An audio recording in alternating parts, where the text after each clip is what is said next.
I'm going to be speaking to you about writing a literature review.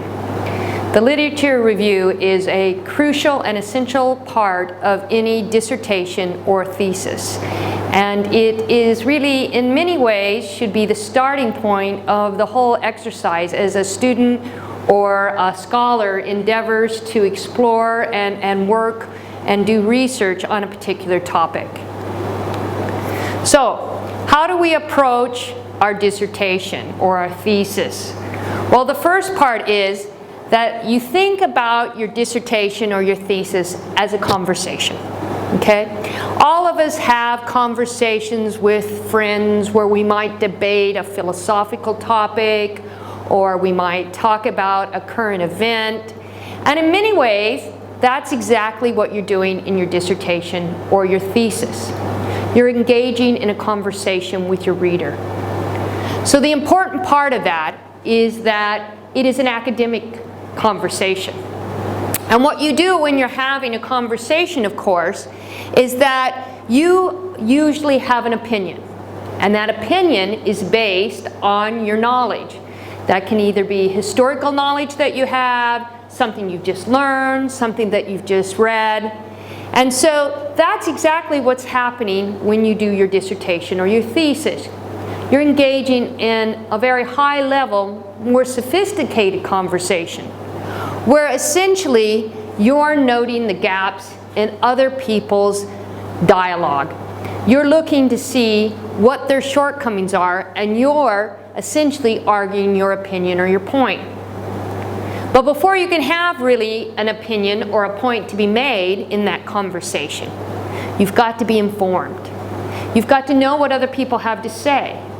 And of course, when we're talking with people, we do that through listening. We listen to their opinions, we listen to their viewpoints, and our mind is racing as we listen to that. And we're looking to see where are those gaps in their thinking that we feel we can fill into that conversation. And that's exactly what you're doing when you write a literature review.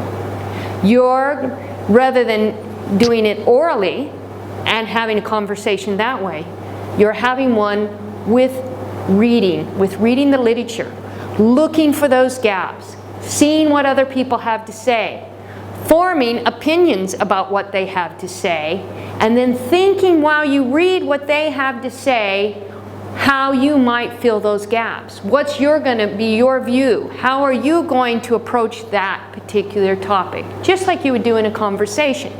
And you do it all the time, you just don't really think about it that way. So what you're going to do in the literature review is just that same kind of formal way that you would engage in other material.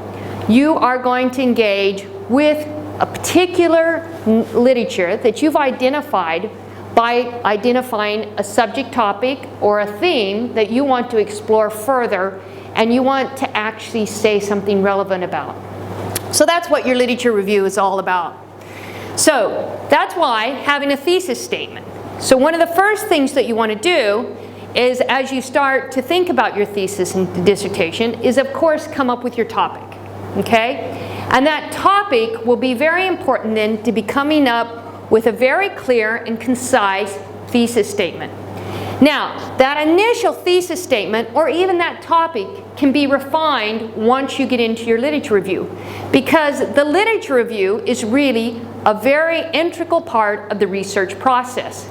And it's the time in which you can pause, think about what you're doing, think about how you're going to contribute to that discussion, that dialogue that's going on in the literature. And so what you might have thought initially when you came up and you sat down with your supervisor and you came up with a topic, and maybe you even formed a particular opinion, that opinion will be refined through that literature review process. And that's really what is essential, because a lot of times scholars come out and you know, we don't all have kind of epiphanies that are very original and special. There are other people that also have similar ideas. And sometimes, in fact, they have the exact same idea. That's why often in science, it becomes hard sometimes to really pinpoint who has discovered a particular formula or a particular way of doing things. Because there might be multiple people in multiple locations working on the same topic. And it's not unusual for more than one person to have the same idea. Because again, we're all going to the same body of literature in which we are gathering our information. So it's very, very important also that you not only engage with that literature, okay, and you might refine your topic, but what you might find is that original idea of what you were going to write on, you find out that other people have already written a significant amount about that, and maybe done some very innovative, pioneering research that you feel like you couldn't add much value. So again, it's the same way as with talking with your friends or colleagues or associates. You come to a point in the discussion where you realize that, hey, somebody else has just said what I wanted to say. I can't say that because they've just said that. So now your mind starts to race in that conversation that you're having with your friends, where you say, gosh, I want to contribute here. I want to be a part of the conversation. So I'm going to look for something else to say because, my colleague here just said what I had planned on saying. Well, it's the same thing when you're doing a literature review. You might think that you have something very special to contribute. You might think that your idea is very original. And in your own mind it is, but once you start engaging with that literature, you might find, just as you do when you're having a conversation with colleagues or friends, that it's already been said. And so now you hesitate because you cannot add any more to what has been said. So again, just like you would do in a conversation, you would then step back and start to think about other ways that you could add value to that conversation. It's the same thing with the literature review. You'd step back when you realize that somebody else has already done the research. The topic's already been explored, and you think about a new way that you could add value, that you could contribute. So you would be refining your thesis statement. So the important thing is you've got to have a topic. You've got to have a broad kind of research statement, but you've also got to realize that you've got to be flexible enough to refine it and adapt it to the literature as you do the literature review process. So, in fact, the literature review is an essential aspect then of really coming up with a good research question. And that's why my own preference is always to put that thesis question initially in a question form, okay? So rather than making it just a statement or having a topic that you're going to research and you're going to explore, you really put it in a way that you can look at it like posing a question in a conversation that then you're looking to answer through your research, through your work. So again, one of the ways that you start out is by looking at the relevant literature in the field, and particularly in that topic. And one of the things that you'll want to do is you'll want to be engaging with kind of primary materials, okay? So you're going to use a lot of different materials. It's not a one-stop shop sort of approach where you go to journals and you just look there. You're going to have to look in multiple locations and multiple sources because, again, the answers to that question are going to be found in various types of literature. And various types of literature will give you different perspectives and different viewpoints in which you want to add into that conversation. And again, just like when you're talking with your friends, and you would not just be bringing in one source. You wouldn't bring in, say, a movie that you'd seen without supporting it with something you've read in the newspaper or something maybe someone else said that you feel is very credible. So you're going to bring in all those different kinds of materials into your conversation. So what you're doing then is really looking for, in that reading of the literature, in that reading of the material, you're looking for those gaps.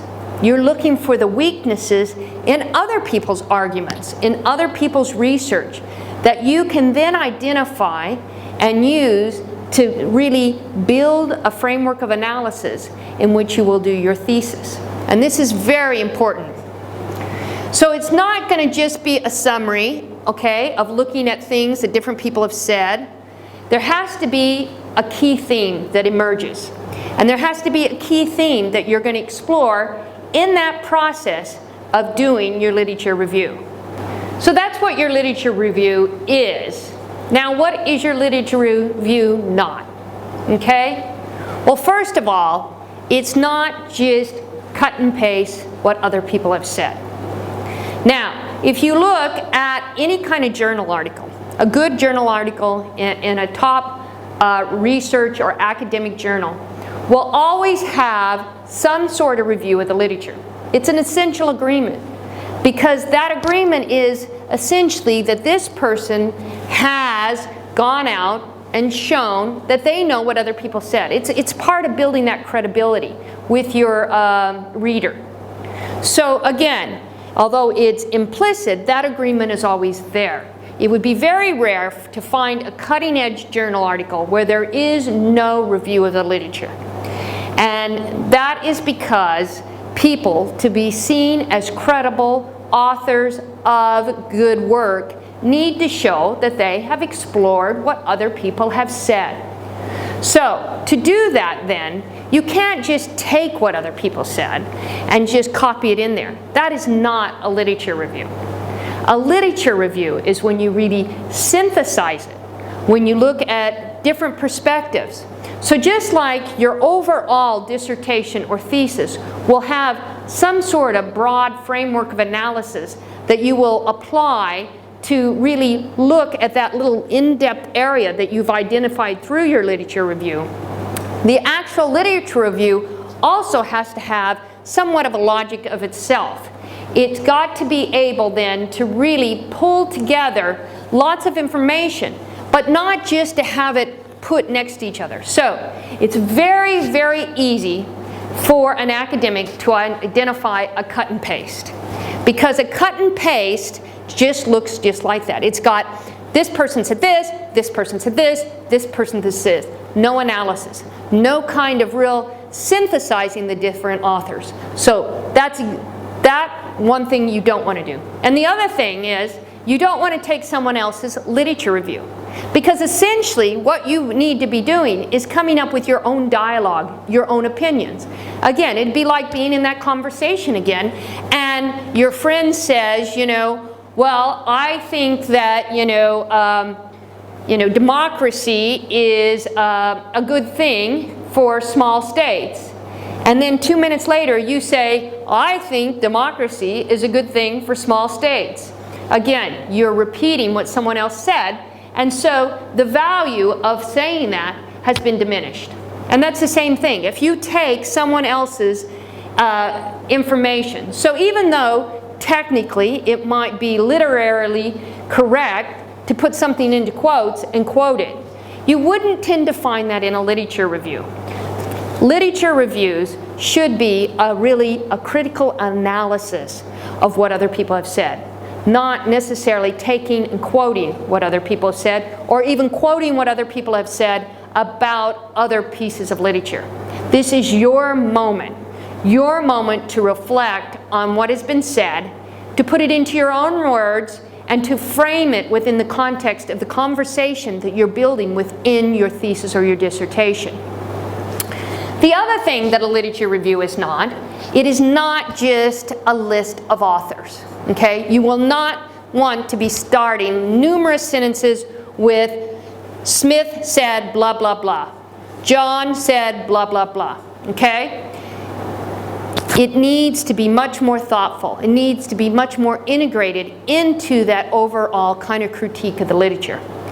The other thing is that having a list of authors, okay, so, if, for example, if you had something that, findings on this topic are, relevant in terms of thinking about globalization, and then in parentheses, 10 authors, it's meaningless. It does not say anything. How do we know that all those authors say the same thing?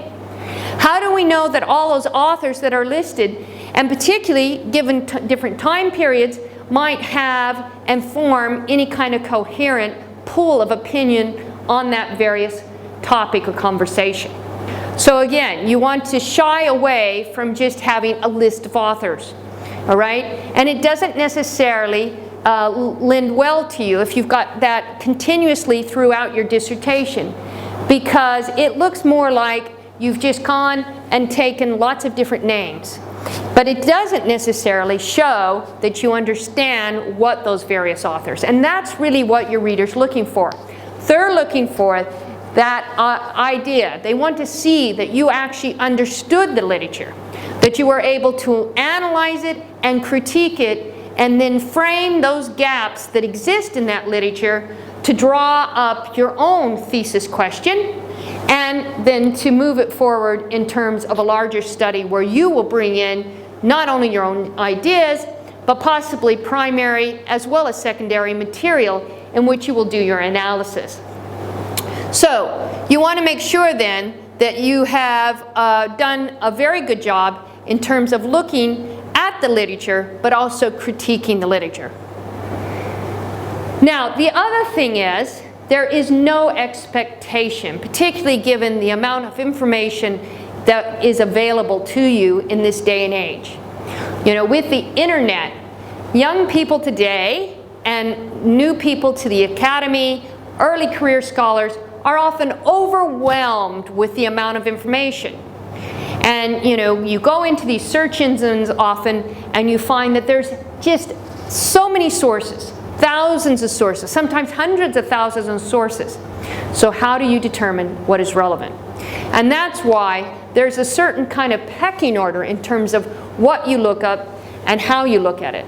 But there is no way that any kind of scholar or even a reader would expect you to be able to have looked at all the literature, okay? So you have to learn how to prioritize. What literature is relevant?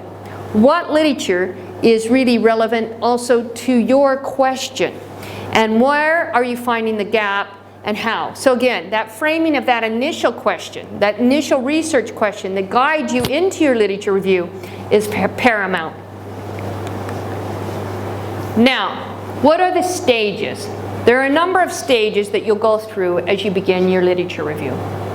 So the initial stage, as I just said, is really defining the problem, okay? So you will need to do a certain amount of what I call cursory reading at the very beginning of this process to get just an overview. So that reading is very different from your literature review.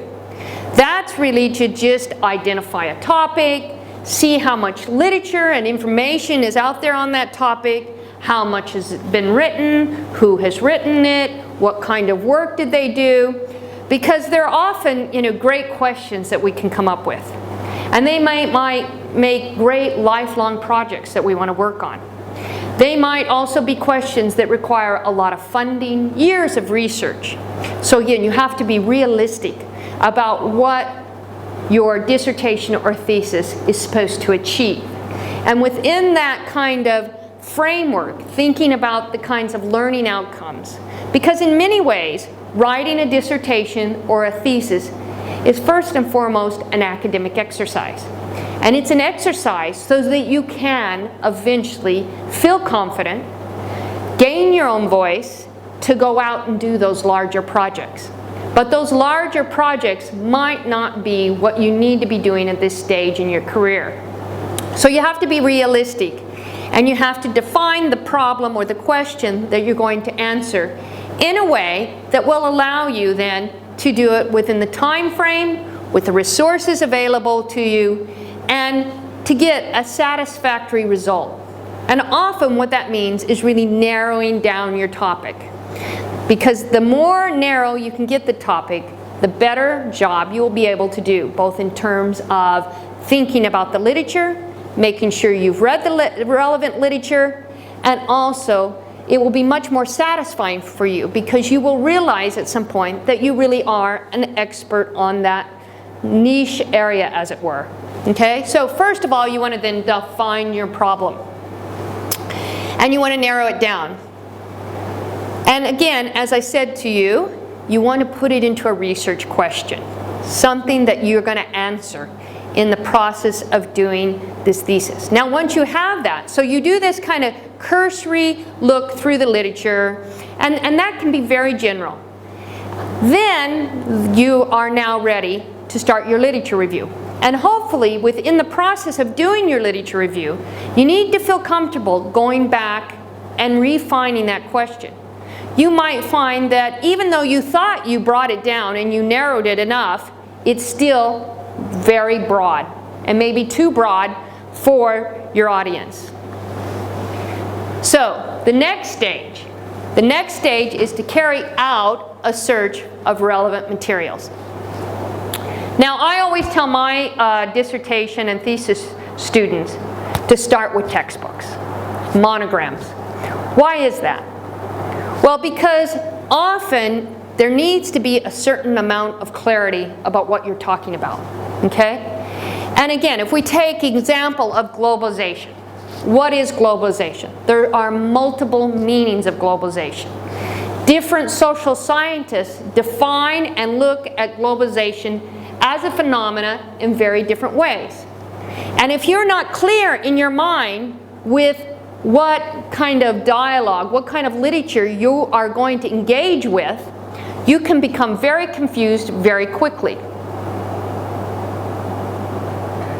If we think about a globalization, a sociologist might look and approach it in a very different way than an economist, or a historian, or a political scientist. And they all have their own kind of definitions of what that is. So you have to be able to think about what literature within that broader context you're going to engage with. Because what could happen to you if you don't do that is you grab one article that's by a sociologist and it starts taking you down one road. And then you take one from an economist and it's a very different kind of an approach. And soon you become confused, and so what you're producing and what you're writing also comes across that way. So, and you can then get yourself into multiple streams that then bring no coherence to what you're trying to produce here and what you're trying to say. So you want to make sure then that you understand, and that's why I say to students, get textbooks. Decide, if you're writing a business thesis, again, often what we're looking for in business is we're looking for theses that really are much more about kind of methodology, frameworking, best practices. And that can be very different than even the way that an economist, for example, who wants to come up with kind of a specific theoretical paradigm and then try to prove that paradigm might approach the topic. So you need to know really what literature you're going to address, how you're going to address it. And then that will guide you into your literature review, because you will then have a much better idea of what. So if you're writing something in the area of business management, then you want to look towards that literature in business management. You want to look at the business management journals in terms of thinking about that specific topic. Because otherwise you can get thrown into lots of different genres, different areas that will then not create any kind of cohesive body of knowledge for yourself nor your reader. So that's an important part.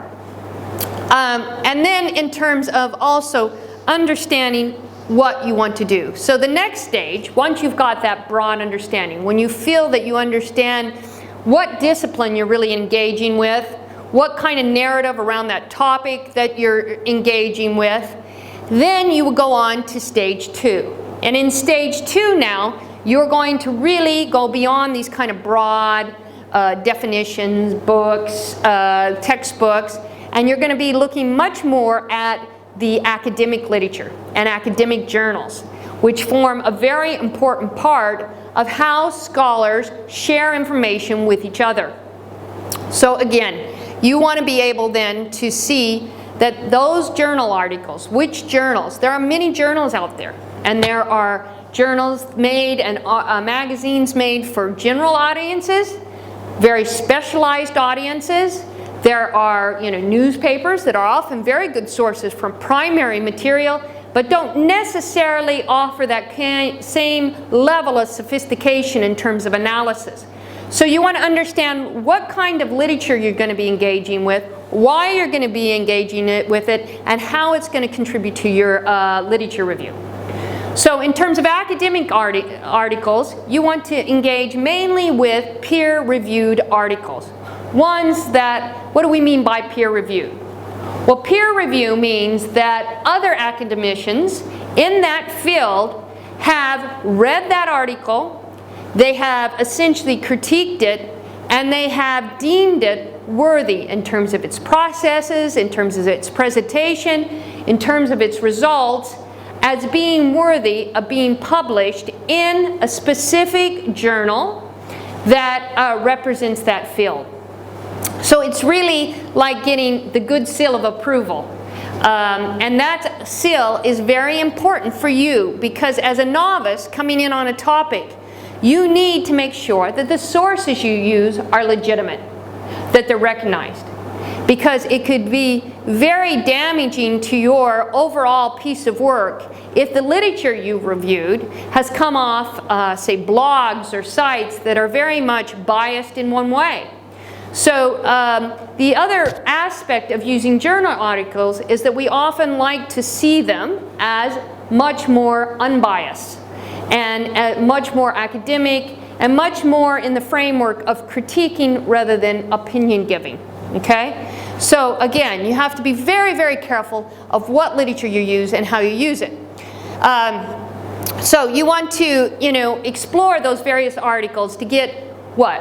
Other people's perceptions, their perspective.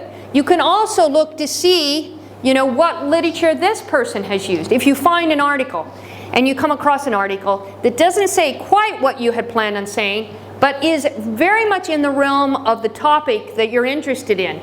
One of the things that I always say to students is when you get that article, and we've all seen that article, we've all read that article where we just go, wow, that person really understands me. It's that person when you're having that, again, if we go back to the conversation, where you're sitting there and all of a sudden you look over and somebody really shares your view.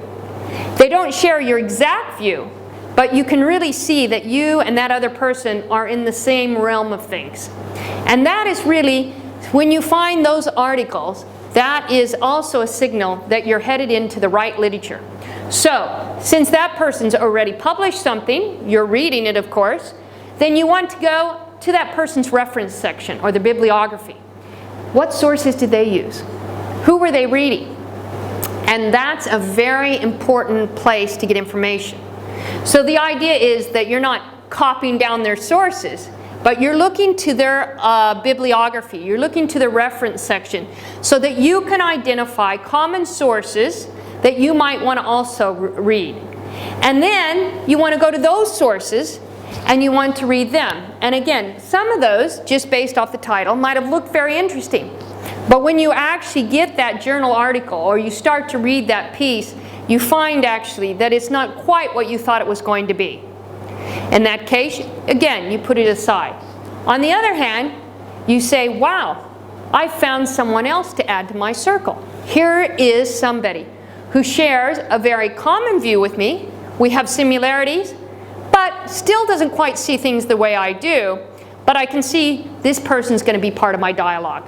And so again, what would you do? You would take that person's article, you'd go back to their reference section, their bibliography, you'd see what sources they've used, and again, you'd go and find those titles that catch your eye, that seem like they fit within the realm of what you're doing. At some point through this process, by the way, it will start to loop around. And that is essential. And that's a great feeling. If you've ever had that feeling, it's probably the neatest feeling you can have. Because at that point, you know that you're becoming an expert. That you really know the experts out there. You know who publishes in that area. You know what they have to say. And you are now part of the club. And that's a very, very important part of really gaining your voice, your confidence when you do your literature review. And it's when you have that confidence and voice now that you really can move forward in terms of defining your own project how you're going to do it, what kind of framework of analysis you're going to have, and again, how you're going to contribute to the literature. So it's back to that conversation with your colleagues and friends. You've finally now got around you a group of colleagues and friends that you share so much in common with. And you're having this fabulous conversation, and you know exactly what each one of them has to say. You understand how they think, you understand how they feel about this topic, and you also understand how you feel and think about this topic, and how you think and feel differentiates from how they do. So, what other literature can you look at? Those journal articles, as I said, are essential because those are your peers. But there are other very useful pieces that you can bring into this dialogue. Things like newspapers, okay? News articles never should be underestimated.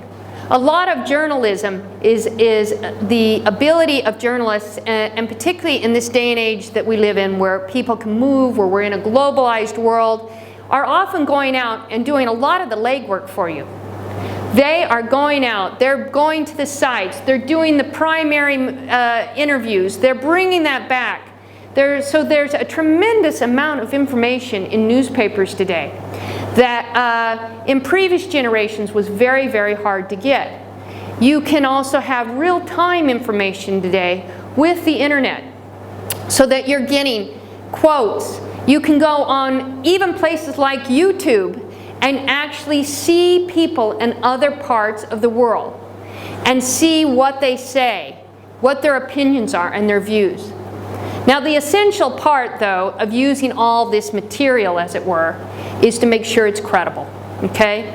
Making sure you understand where it came, who posted it, how it got there, okay? So that you're not, again, sucked into some very biased narrative that's being put up onto the web or onto these sources by one particular group. And newspapers fall into that as well. Often, particularly when you're dealing in an international environment or with a topic that's international.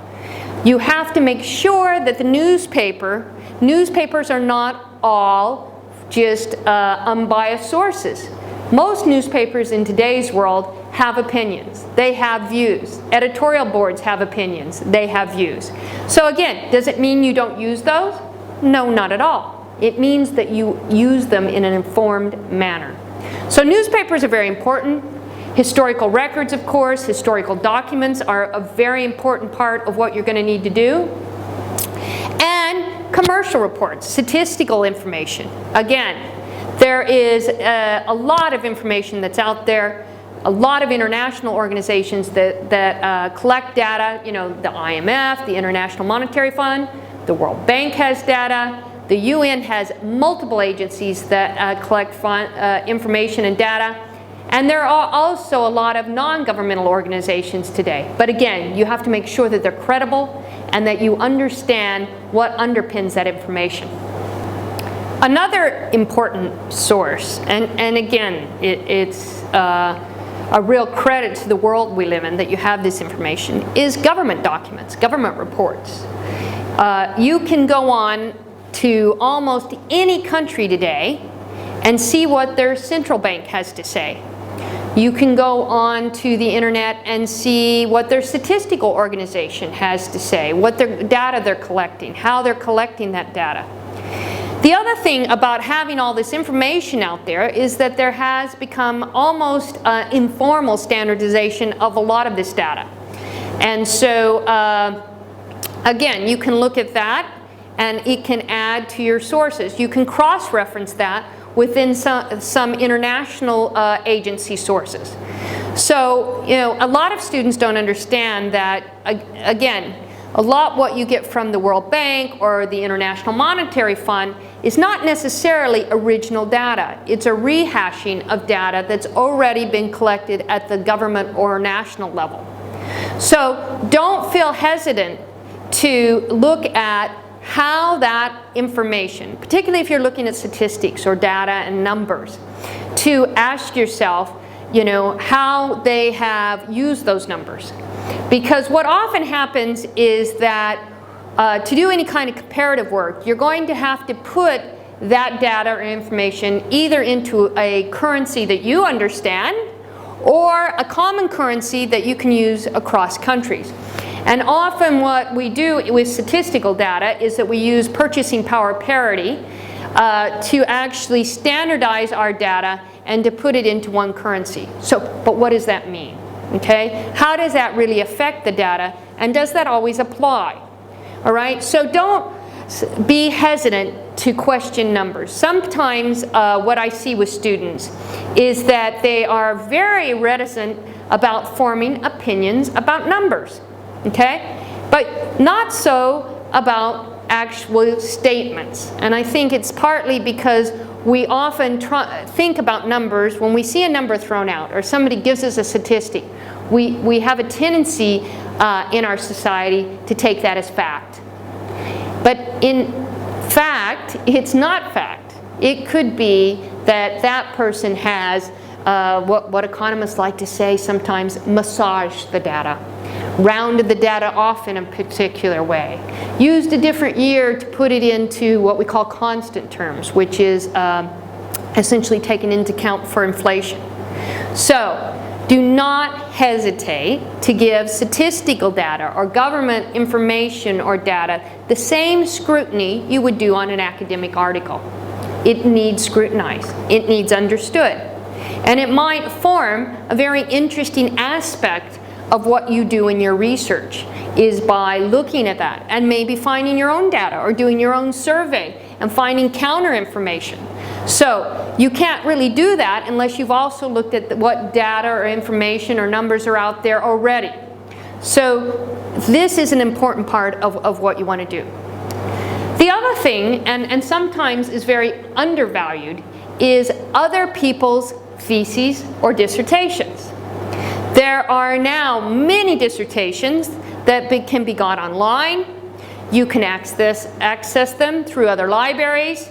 And this, again, although these are not necessarily published, maybe they haven't been published as a monogram or an article, they can still be very good sources of information. And there are some excellent dissertations, excellent theses that never get published, but remain in the kind of public sphere through libraries, or again, many young people today put them out onto the internet. So use those as opportunities, again, to garnish more information, to see what other people are writing. Because often dissertations and theses, what makes them so special is that they are often very cutting edge in terms of how they're looking at things, what they have to say. Now, having said that, again, I cannot emphasize enough the necessity of knowing where your information came from. And I know many people use Wikipedia and Google, and those are fine in that initial stage when you're just exploring topics and you're kind of looking very much at the surface. But as you move down and you get into your literature review and you've narrowed your topic, you do not want to be quoting travel journals,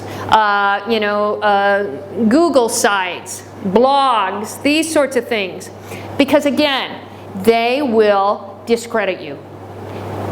Even if you've got very credible sites in there, if you've got some of these, it will weaken your argument. It will make you look like you were just grabbing information off the internet, what might not be the case at all. So you really have to understand your sources. The other thing is, that you've got to make sure that you're not being taken in by non-credible sources. I remember I had a case where I had a student who wrote a dissertation on U.S.-Mexican immigration. And somehow this student wandered into an internet site that was very anti-immigration. So consequently, they pulled off some statistics and some information that was so biased and so wrong and collected in a very skewed fashion, and did not realize it because they did not vet their source well enough. So they had the source cited, okay, in their dissertation, and this information that was just ludicrous. and it just really destroyed the person's dissertation. And you know, really lost a tremendous amount of credibility. And this student had worked very, very hard on putting together their paper and their dissertation. So again, you don't want to fall into those pitfalls. You want to make sure, if you're Googling, you know, even using Google Scholar, make sure that you're using credible sources. I cannot emphasize that enough. So you want to do intelligent web searches. You want to make sure that when you search the web, ideally, you know, libraries, of course, are the best place. And doing kind of journal searches within libraries, you tend to get a certain amount of security. You know, now again, it's not that you cannot find stuff even that are in a depository of a library that are not you know, good sources. But at least you have the security of knowing that somebody has vetted these. Whereas, you know, it's like going out on the street and going into a pub and, you know, trying to get your information there about your topic. You're going to get a lot of opinions, you know, particularly if you're writing about politics. Everybody's got an opinion on politics. Everybody's a mini expert on politics. Doesn't make them right, doesn't make them credible. Okay, so you don't want to fall into that trap with your thesis. So you can think about, you know, when you go onto the web, it's like going into one of those places, going into a common area and just having lots of different people. And there might be in that pub or bar or party area, there might be people who are credible. How are you going to figure out who they are? They don't wear tags on themselves saying, I'm credible. And so it's the same thing. When you go out to an internet search engine, you've got to know what you're doing. You got to know what you're looking for. You have to understand what the criteria of a credible source is. Otherwise, you're going to bump into lots of sorts of people with lots of different opinions from lots of different backgrounds. And you might actually end up wasting more of your time than if you were to go through a library search engine where you might find a much more contained group of sources that have been previously vetted. Now, so the other thing that you want to do is you want to evaluate then your materials, okay? And that's part of the initial appraisal. As I just said, you want to look at what are the author's credentials, okay? Are they experts in the field? Are they the leading experts in the field? Because why is that going to be important? That's going to be very important later on when you're writing up your literature review. Because your literature review, of course, is not your dissertation. It's just a part of your dissertation. So how are you going to decide which person you want to actually cite? Which person do you want to make the main theme of your dissertation? And they're going to be certain people who have gained a higher level of prestige and credibility within that dialogue, within that conversation. Again, just as you're sitting with a group of people. Not everybody sitting in that group, even once you've identified those that have similar views to you, are all equal. Some people will be seen when they speak as more credible. The reason is because they've probably written. They're probably more knowledgeable on the topic. Okay? So, you're going to do the same thing in your literature review. You're going to need to identify those people that are most credible. The ones that need to have a quote. And again, I read sometimes students who seem oblivious to that. They will quote someone who maybe had one article in that realm of thinking. And that one article was not even the best article or from the most credible journal. Now, why did that person get quoted like that? Why was their name brought out? Okay, you have to think about these things. These are important aspects of really putting together your literature review. And if, you know, so you want to be citing, and particularly if you're going to quote them in the text and put their name, you want them, they have to be the experts. They have to be the main ones. And how are you going to know that? Well, again, you're going to have looked into them. You're going to have done some research on your authors. All right? The other thing is that you will often see people who will have a very timely topic and be quoting publications that are very dated. Okay? If an article is an older article, and it is what we call a classic. Something that still stands and still is credible 10, 20 years in the future, fine.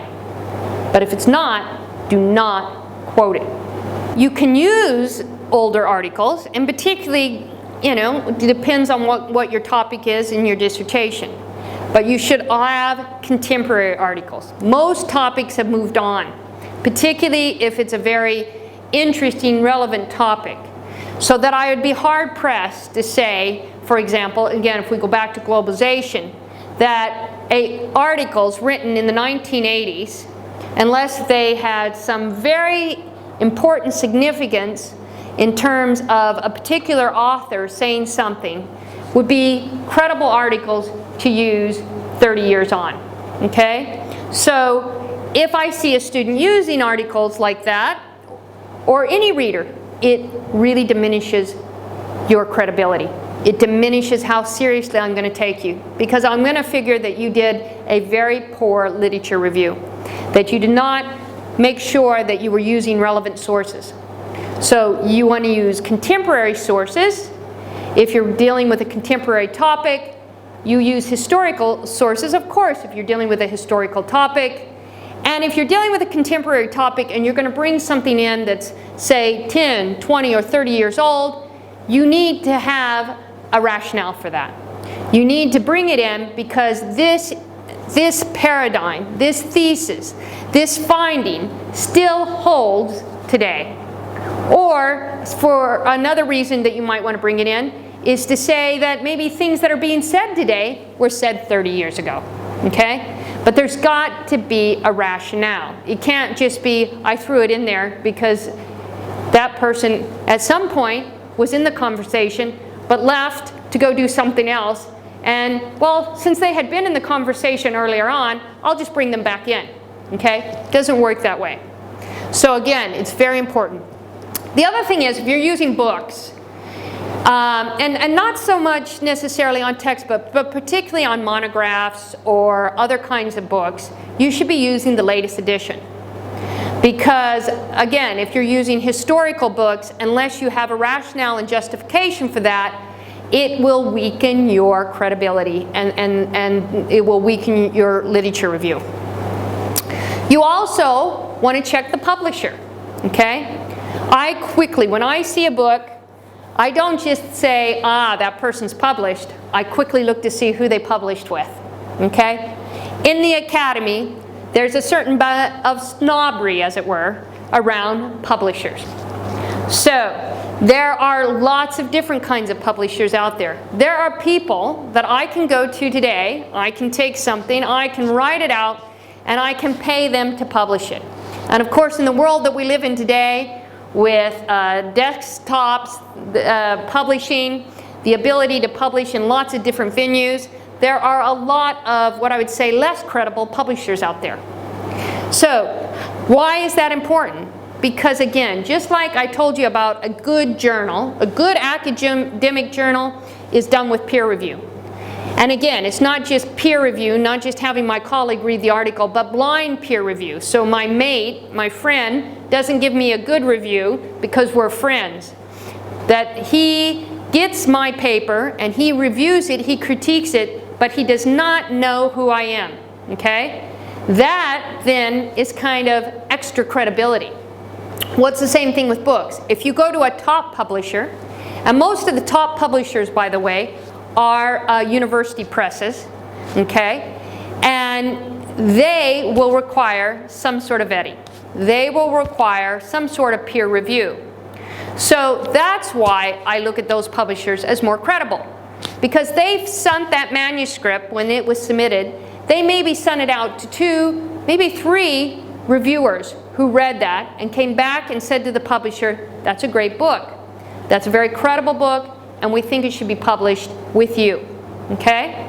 Then there are what we call trade books that are done through more commercial presses. And again, not all of them are the same. Some can be extremely credible, and some can be extremely non-credible. So you have to see, who is this publisher? And again, certain publishers, even credible ones, get reputations for publishing certain kinds of information or certain kinds of opinions. So if you're going to really be credible in a particular area, you need to understand how publishing works, how publishers work, and also how authors work. These are very important aspects, okay? The other thing is, you want to see, when you're looking at academic journals are not all the same. So just because it's an academical journal, as I said, some have blind reviews, some have double-blind reviews. So in some journals, maybe the author doesn't know who's reviewing theirs, but the person who's reviewing knows who the author is. Then there's some that are double-blind, where neither party is given the name of each other, all right? Then there are some where you have no review process at all. You just have an editor who solicits information, okay? You have some that are published through different associations. And again, sometimes those will have certain agendas that they're putting forth. And so the way they're vetting the articles is in a biased way to put forth their views or their agenda. All of this is very, very important. The other thing is, when you get an article, you can also look, there's what we call the impact factor, okay? And Thomson Reuters puts out an index where they look at different articles and they see how many times they're cited, okay? And they look over a period of time. And again, looking and seeing that impact factor can tell you how credible that article is. Because an article with a very high impact factor is seen then as something that many people see as important. It's kind of like voting. It's like people have voted that this is a credible piece of work, and consequently many people have read it, cited it. So it's not just that they read it, because the impact factor is about they not only read it, but then they put it into their work and cited it. So if you find an article where somebody has taken it and it's put in numerous literature reviews. So again, if I go back to the conversation that I'm having with my friends, and now these similar friends, and everybody keeps going, well, as John said, well, as John said, well, as John said. John has a big, very high impact factor, okay? And that's exactly how it works in a literature review. All right, so looking at the impact factor is another way that you can just see how credible your articles are. The other thing for business journals is that the Association of Business Schools in the UK puts together a journal list. And they, again, similar to an impact factor, but they give scores. So there's 4-star journals, 3-star journals, 2-star journals, and 1-star journals. And these journals are ranked essentially off kind of the quality of what they're producing and the types of articles.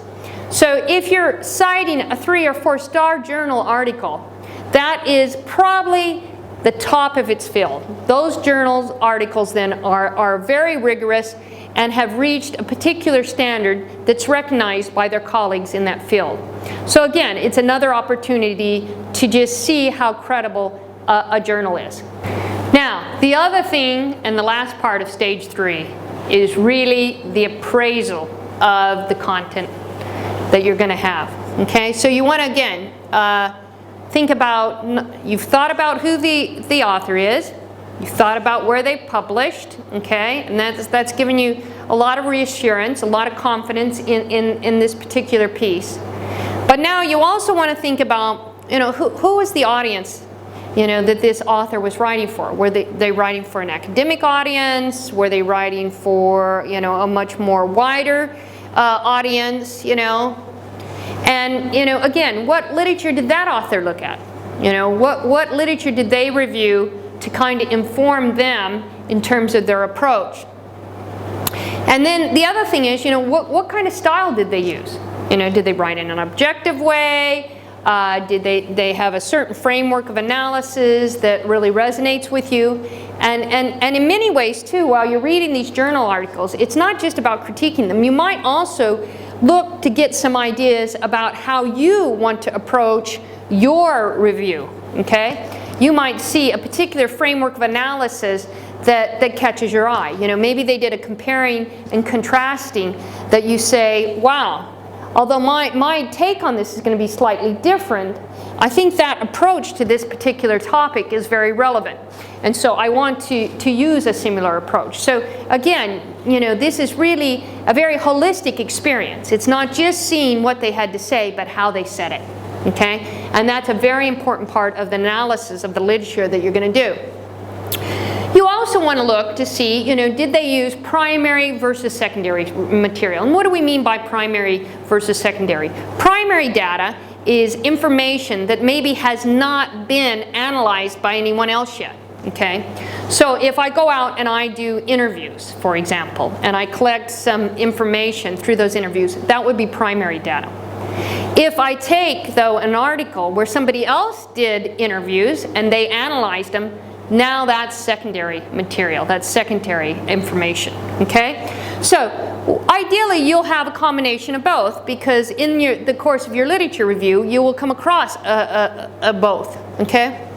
The other thing is, did they take a particular theoretical viewpoint? You know, did they take a feminist approach? You know, in economics, for example, there are numerous different kinds of approaches that economists take, and often those are shaped by their own biases. And so, although they might be informed by a particular set of theoretical literature, that set of theoretical literature then is very influenced by that particular viewpoint. So there are, you know, in economic debates, of course, there is lots of discussion about certain kinds of curves, you know, how they see the economy, what factors that they see as relevant. And so again, how does that shape what the author has to say? And how will that shape what you have to say? And it's not a matter of wrong or right. It's a matter of knowing where your author is coming from and also understanding where you're going to come from. You might actually decide that you yourself in your work want to take a particular theoretical viewpoint. That you are so impressed by that group of friends around you that you want to stay within that kind of wider audience and discourse that they are engaging in, because that is how you see yourself fitting in. But again, it's important to understand that, because a lot of novice researchers often go out and start pulling from different kinds of theoretical literature, just as they can pull from different kinds of topics. So it's not a matter of, was this globalization looked by sociologists or economists or political scientists? But you also have to realize economists don't agree necessarily on it within themselves. So although their approach to how they approach the research of the topic might be informed by similarities, the actual kind of theoretical viewpoints might be vary among different groups. And it's the same thing with sociologists and political scientists and business scholars. So again, you want to understand that more nuanced kind of perspective. And you also want to have that kind of relationship with your work and the work. How does it fit into that broad topic? Now you're going to go back and you're going to think about what you had to say. Do you still have the same opinion? Is that still the research question you need to ask? Is it going to fill that gap that you originally thought it was going to be? So you want to reshape your own thoughts and put them within the context now of this literature. How do they substantiate? How do they draw up questions about your own work and your own thoughts? And then, last but not least, as I said to you earlier on, you want to make sure that your literature review loops around. That by the time you finish reading all that material, you feel confident that you now understand, that you've identified a niche, because again, you can't read it all, nor should you, but that you've narrowed it down to the right set of literature, the similar sort of audience, similar sort of readers, scholars, and you know what that group has to say. So you know all those friends in that conversation, and you know them well. And you know what they're going to say, how they're going to say it, and where they come from. And when you get to that point, then, now you're ready to move to the final stage. So what's the final stage? Well, again, now that you're a confident scholar of that particular topic, you can now sit down and start to draw out what those big themes are that are emerging from that literature review. And you can start to draw really intelligent conclusions about that. And again, with that eye of thinking about where's the gap that I'm going to fill in my dissertation or my thesis. And that's very, very important. So you're going to look to see, well, what were the similarities? Not just the similarities in terms of outputs, in terms of what the findings were, but what were the similarities in approaches? Maybe what the gap that you're going to identify is that all the people that looked at that topic in that particular realm looked at it and approached it with the same theoretical framework. And had they moved out of that framework, they might have gotten a very different view. You know, when I was a doctoral student, I had a colleague who actually took and found that in a certain equation that was being used to refinance debt through international organizations, that at one point in the equation there was an assumption made to hold something constant. And when she challenged that and changed that assumption, she actually found that the debt refinancing that was being done with the developing countries was incorrect. Okay? Of course, it was a very significant finding and had a huge impact upon how international organizations and foreign states informed and worked with other countries in terms of debt refinancing. But again, it was by identifying that there was a basic assumption that everybody had started to make, and that it was by realizing that, and realizing that, well, what happens if we change that assumption, that she was able to identify this problem. So you can do that as well. That's one of the things that you can see. So you don't want to just look at what people found, but how they found that. And you know, what were the similarities in approaches? Did everybody look at the same time period? What happens if I look at a different time period? What happens if I approach this slightly different? Where, you know, maybe everyone who's looked at this topic's taken a much more macro view. I want to take a more micro view. How will that change what is being said? How will that change the conversation? Okay? So what are the kind of significant questions then that emerge, you know, and what is going to be the basis then for further investigation? That's what you're really looking for, and that's what your dissertation or your thesis is going to be all about. So now you're ready to start to write it. And so you're going to begin that process with writing the introduction. First thing you're going to want to do is write your introduction. So you're going to want to see what were the general topics that came out of that literature review, okay? The issues or areas of concern. And really, you're going to use that to really build a kind of a context for which the rest of your literature review will flow. And again, one of the important parts of writing is to have that flow, okay? There should be a logic to what you put in your introduction that then will flow into that body of analysis that will then flow into that conclusion. So in many ways, you know, literature reviews are, you know, of course, in a big document like a dissertation or a thesis, they often make a chapter, okay? And in a short piece like an article, they'll make up a section. But regardless if it's in a section or a chapter, in many ways, it is a very crucial part of the beginning of your overall work and piece of literature that you're developing. So what you want to do then is you want to also, once you get that kind of framing, what were the big topics, what are the kind of general sorts of things you find, then you want to move into thinking about what were the overall trends, okay? What has been really published on the topic? What kind of theoretical frameworks have been used, okay? And within that too, you want to be able to establish your own point of view, you know? What are the things that need unpicked in terms of the various literature that's come forward, okay? And then you want to be able to explain kind of how are you going to analyze that literature? Okay? And there are many different ways that you can do that in terms of comparing the literature, organizing it, and organizing your review. So if we look at that, that will be what you'll do now in your body. Okay? So you write the body of your paper or your chapter. So you're going to group research studies. Okay? And you'll put, again, if you think about the conversations, it's like taking people and thinking about a whole room of people. And you know all of them now, but you know that they don't all have exactly the same conversation going. So what you want to do is, although they all write and think and are talking about the same topic, you want to pull together the people that have very similar kinds of ways in which they think and write about that topic into little subgroups. Okay?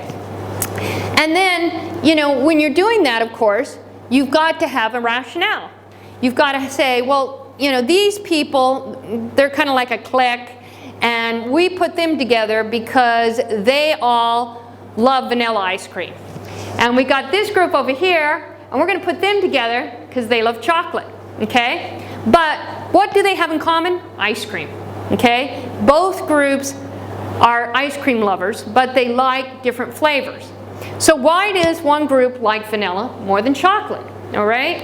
And again, so that's what you're doing in that literature review body, is you've got to take them, and maybe you'll pull people together, or authors as it were, into a group because they take a particular approach to the topic. Okay? Or you might because they have a certain conclusion that they reach.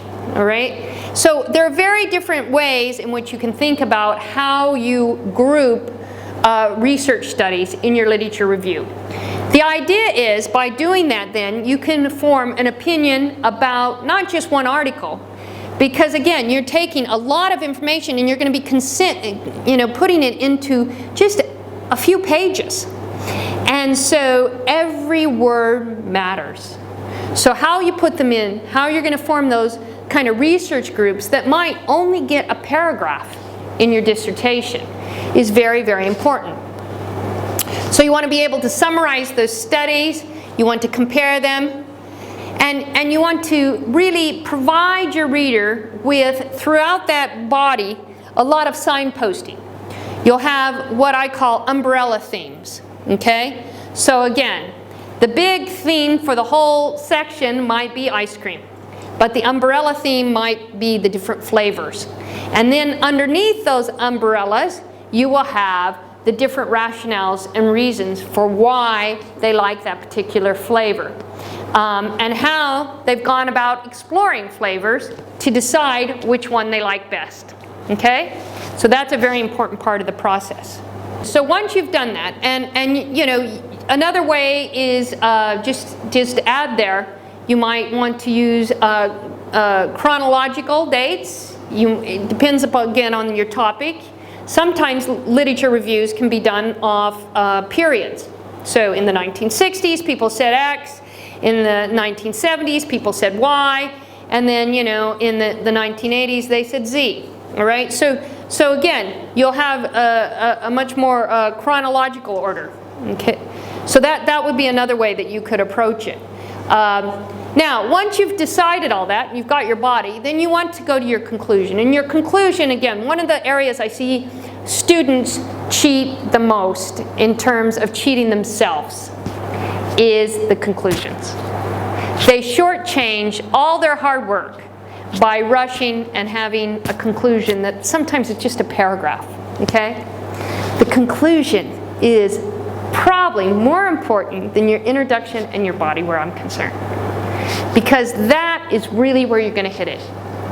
That is where you're going to pull all of that together. You're going to summarize all the major contributions. You're going to re-hit your reader with what was said, what wasn't said, because it's like hearing music.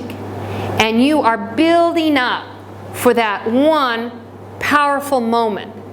And that powerful moment is what your contribution is going to be. And that literature review has to really lead in. It's setting the stage for the rest of your dissertation or your thesis. So it's so important to get that right, to make sure that you've spent the time, the detail of making sure that when I finish that, I say, that's it. I know exactly what this person's going to go on and do now. I'm not sure quite what methodology they're going to use because I haven't read that section yet. But I know what gap they're going to fill because they have been building to that throughout this literature review. And now in the conclusion, they really go for it. And so that's what you really want to do. So you want to really have evaluated the current state of the art, of the body, of knowledge in that point. You want to identify and you want to make sure your reader knows now what is the gap. What's the big question you're going to ask and have answered? Not just ask, but answer in this dissertation or thesis. And that's so relevant and so important. And, you know, what are then the relationships between what you've done and the central topic of the literature review? And that larger area of study within the discipline, and what your contribution is going to be now going forward. And that's just, that is what really it's all about. So, your literature review then, so we've talked about what literature reviews aren't. We've talked about how you go about doing a literature review. So let's now talk about what literature reviews are. They are not the end, they're the beginning. A literature review is the beginning of your journey. It's really now, you've got the confidence. It's like preparing to climb a mountain. You wouldn't just go out and start up Mount Everest. You would what? You would train, you would go to the gym, you would go up lots of little mountains. You'd get to know all the little mountains around you. You'd read all the books on what it's like to survive at high heights, how to prepare, how to go on a journey, how do you carry a backpack, which kind of backpack. You'd go to shops, you'd find out which boots to wear, what kind of clothing you would need. You would see how other people's experiences were when they climbed that mountain. And then you would start up on your journey. And when you started up, you would leave. You'd feel confident. You'd be confident that you have the right equipment, that your physique is in shape that it needs to be, and then you're ready to go and take that summit on.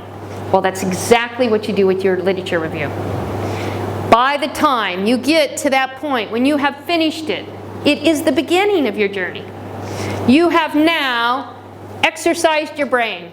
You have made sure you know everything that needs to be known to start that journey of putting together a good dissertation.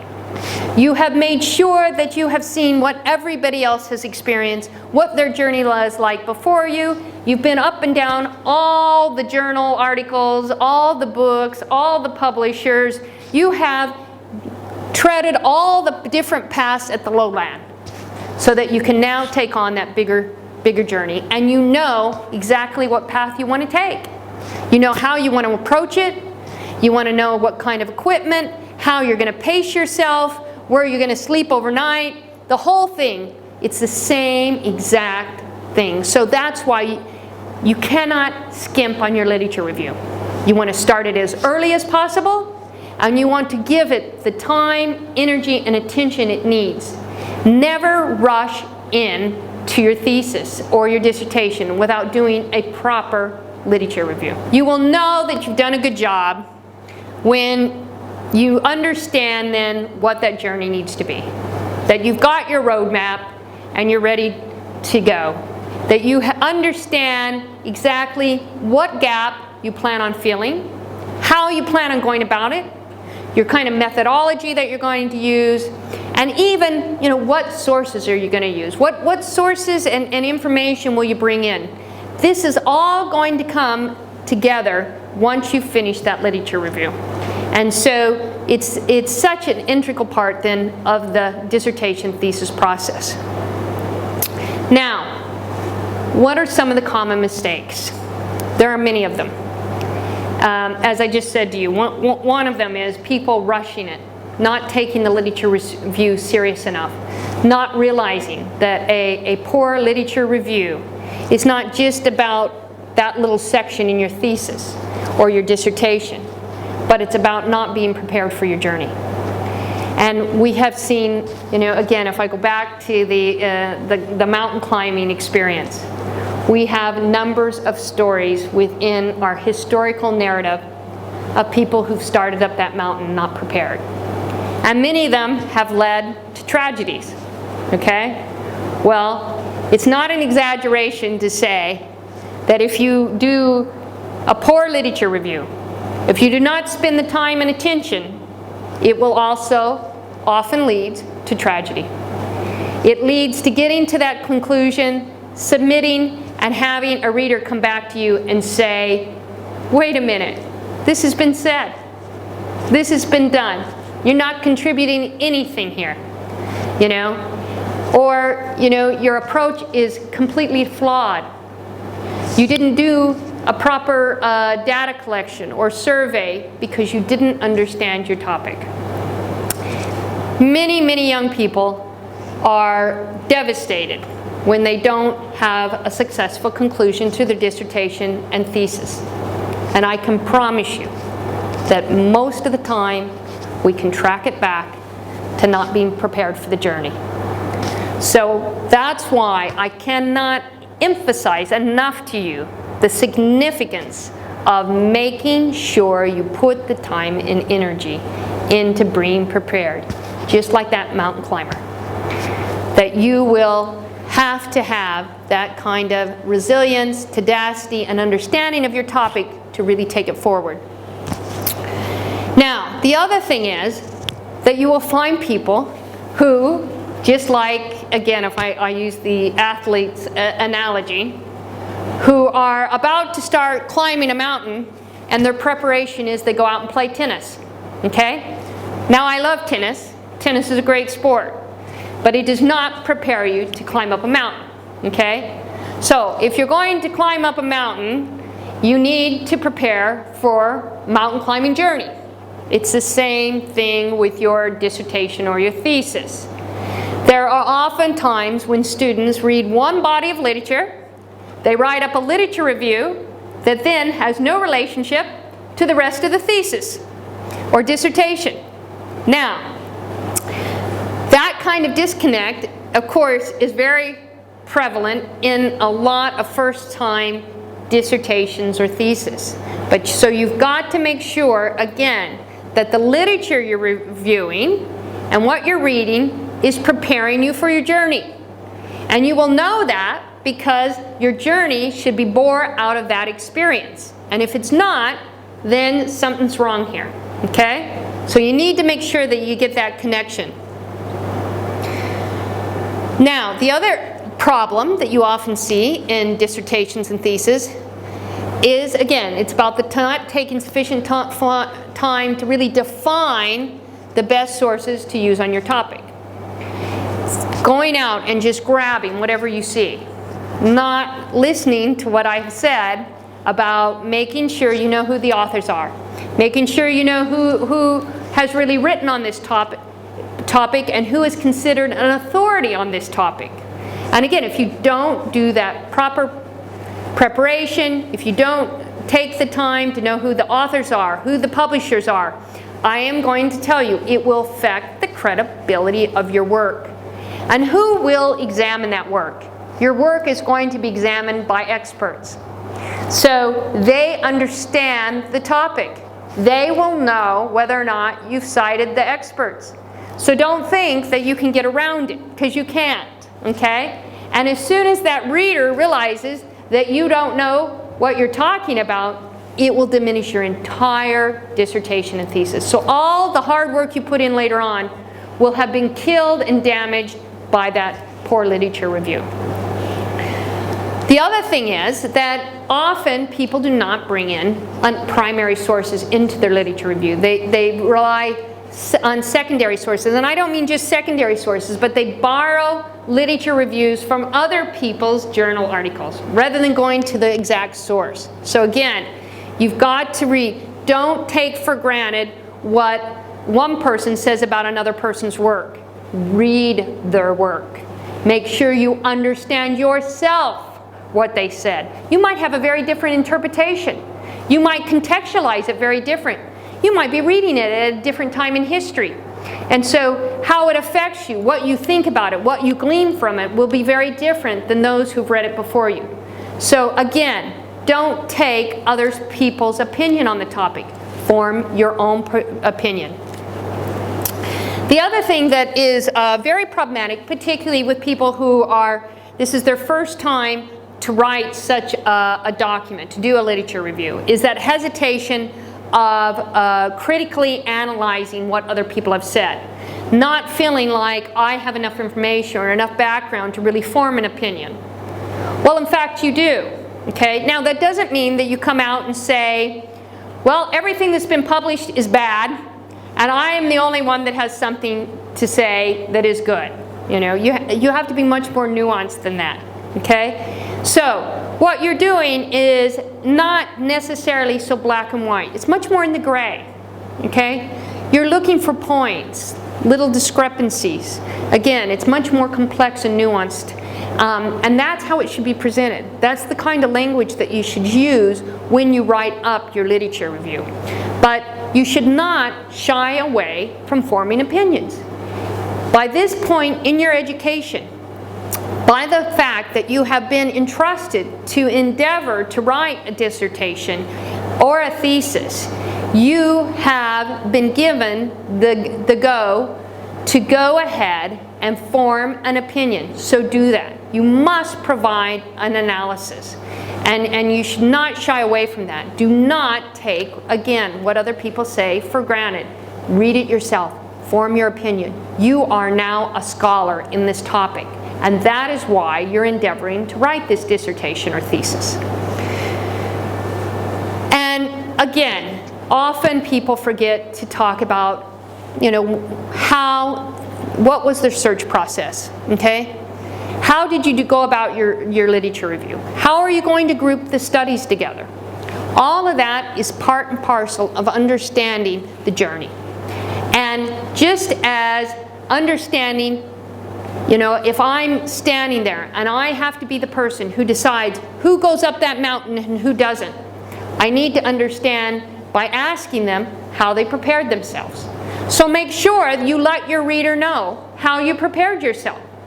What were the steps that you took? What did you look at? How did you group the literature? What literature did you look at and why? Okay? And again, it's a very important component of making sure your author understands where you're coming from. Lastly, I just want to show you a rubric for literature review scoring. It's very useful and a way that you can really think about looking back once you put yours together and thinking about what you've done. So, first of all, if we look at coverage, did you justify the criteria of inclusion and exclusion of what you put into your literature review and what did you have out of your literature review? And of course, the top score being a 3 on this rubric, you'd want to have justified it. Okay? The lowest score being 1, which you did not discuss. Okay? And 2 being that you've discussed it, but you didn't really justify it. All right? The next category is the synthesis of what you did. Okay? How did you distinguish between what had been done and what needs to be done? Okay? How did you place it into the broader context? Placed it in terms of a historical context?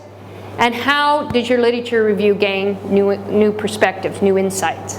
And again, if you've offered critically examined, the topic, you've offered a clear, concise presentation of the topic, you've offered new perspective, shown where the gaps are, that will, of course, get a score of a 3.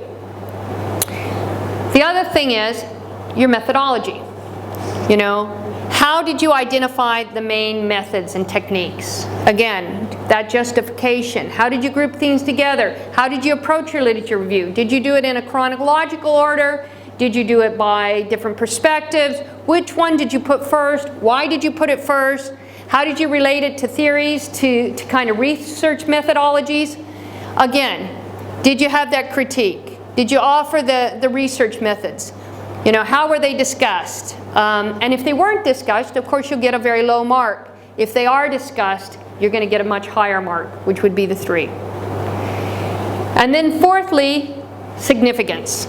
You know, how did you rationalize the practical significance, the scholarly significance of the literature review? And again, if you've got a critique and you've discussed that, you'll get a much higher mark than if it's not discussed. So you want to make sure that that's a very important part of your literature review. And finally, the rhetoric. You know, was it written with a coherent, kind of clear, concise format? You know? And again, if it's well developed, coherent, you're going to get a top mark.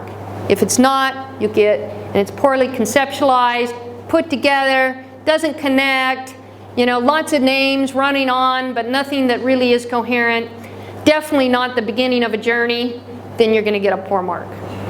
So again, this rubric is just you know, a glance at what sorts of things that you need to think about. And you can go back once you've finished, use this as a way of kind of marking yourself and seeing whether or not you think your thesis or your dissertation's literature review hits all those significant buttons, and make sure that it is, as I said, the beginning of a successful journey.